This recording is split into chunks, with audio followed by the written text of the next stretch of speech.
बहराइच जिले के मटेरा विधानसभा क्षेत्र में लोहड़ी पर्व की धूम दिखी। पंजाबी समुदाय के लोगों ने अग्नि प्रज्वलित कर सुख समृद्धि की कामना की। युवक युवतियां ने ढोल की थाप पर जमकर नृत्य किया और एक दूसरे को शुभकामनाएं दी।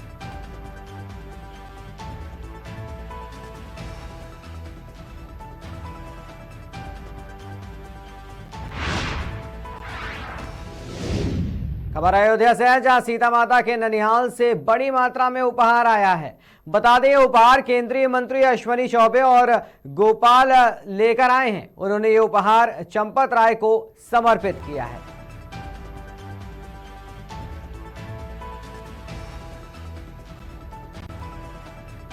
रथ यात्रा और अभ्युदय रथ यात्रा, ये दोनों मुख्य रथ यात्रा और भगवान श्री राम के ससुराल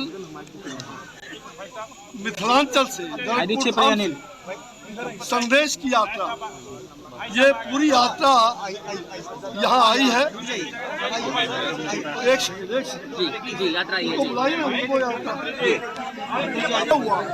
ये सिंगी ऋषि की धरती हो, वहाँ का गंगा जल, पवित्र मृतिका माटी और साथ साथ जहाँ सिद्धाश्रम बक्सर, जहाँ पराक्रम किया था श्री राम, पराक्रमित राम की धरती से जहाँ द्वारका का वध हुआ था, वहाँ जहाँ पहला राम ने रामेश्वर का लिंग स्थापित किया, रथ यात्रा और अभ्युदय रथ यात्रा।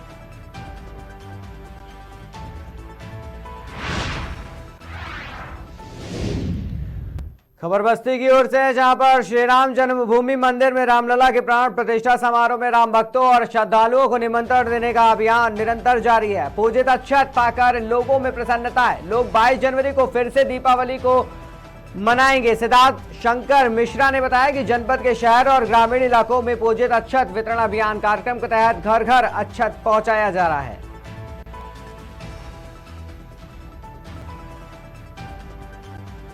सिद्धार्थ शंकर मिश्रा मेरा नाम है और इस जिले में मैं बस्ती का निवासी हूँ और राष्ट्रीय स्वयंसेवक संघ का स्वयंसेवक हूँ।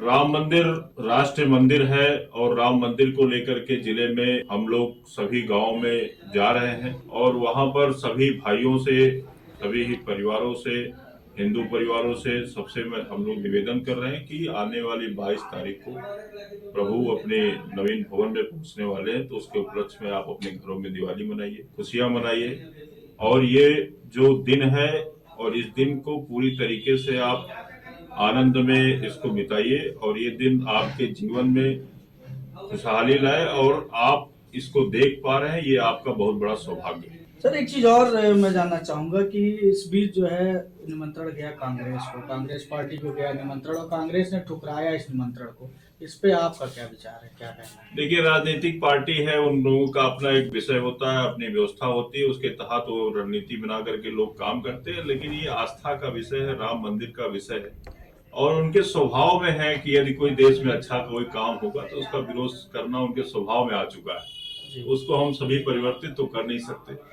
हमारा काम था उन तक निमंत्रण पहुंचाना, उसमें हम लोगों ने कोई कसर नहीं की छोड़ा। हर इस देश के सभी वर्गों को, सभी राजनीतिक पार्टियों के मुखिया को, सबको राम मंदिर का निमंत्रण गया है। अब जिसकी इच्छा वो स्वीकार करे, जिसकी इच्छा हो ना स्वीकार करे। वो ये भी कह रहे हैं कि ये राजनीतिक मुद्दा बनाया जा रहा है राम मंदिर।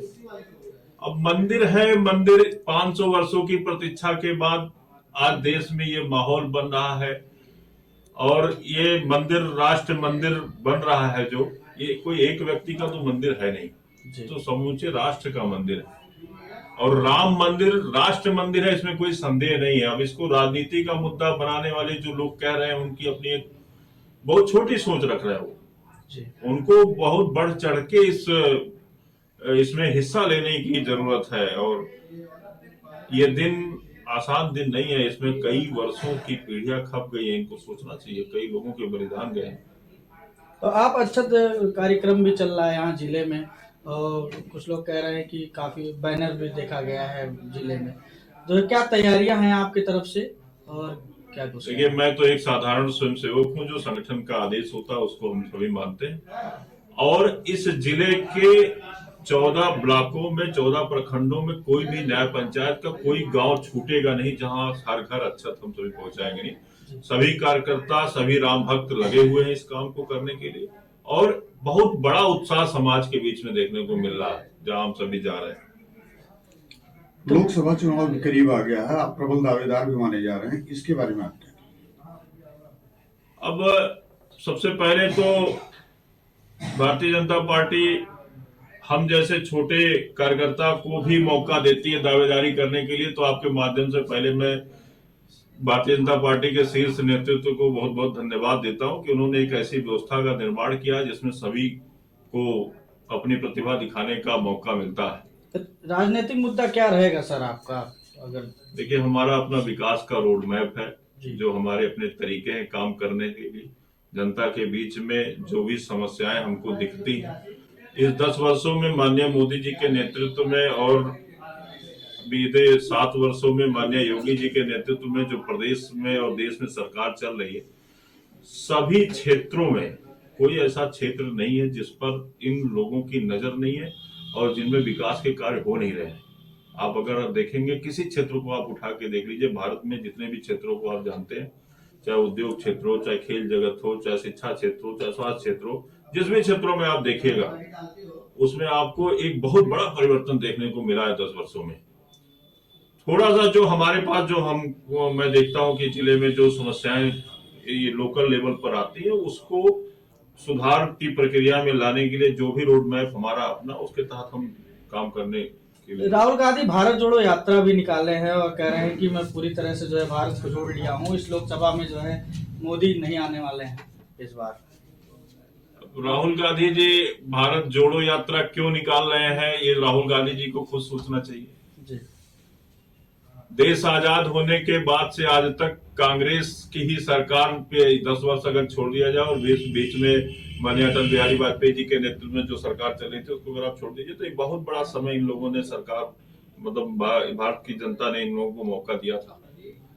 और उसके बाद इनको अब यहाँ आकर के भारत जोड़ो यात्रा निकालनी पड़ रही है, तो उसके पीछे इनकी क्या रणनीति है और क्या मंशा, ये तो समझने की, ये हम सभी तो समझ सकते हैं इन्होंने कौन सा बीज बोया था और कहाँ इन्होंने भारत को तोड़ने की कोशिश की थी और फिर भारत को जोड़ने की जरूरत क्यों पड़ रही है। इसको खुद सोचना चाहिए राहुल गांधी जी को। जी, और क्या कुछ अपील करेंगे यहाँ की जनता से? क्या जनता से अपील आपके माध्यम से ये कर रहा हूँ कि आने वाले 22 जनवरी को आप सभी अपने घरों में दीपक जलाएं, खूब खुशियां मनाएं, सुंदर कांड का पाठ करें, भगवान अपने नवीन भवन में पहुंच रहे हैं, इस मौके पर अपने आस पड़ोस में भी सूचना दें।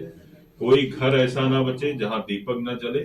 14 वर्षों के बाद जब प्रभु आए थे अयोध्या, तो पूरे देश ने दीपावली मनाई थी, और ये जो समय आज हमारे सामने आने वाला, ये 500 वर्षों की कठोर तपस्या है। और 14 वर्षों के बाद जब आप दिवाली मनाए थे, तो 500 वर्षों के बाद जब ये दिन आ रहा है, तो इसको बहुत बड़े पर्व के रूप में हम सभी मनाएं, यही हम आपके माध्यम से बोलना चाहते हैं। सिद्धार्थ शंकर मिश्रा मेरा नाम है।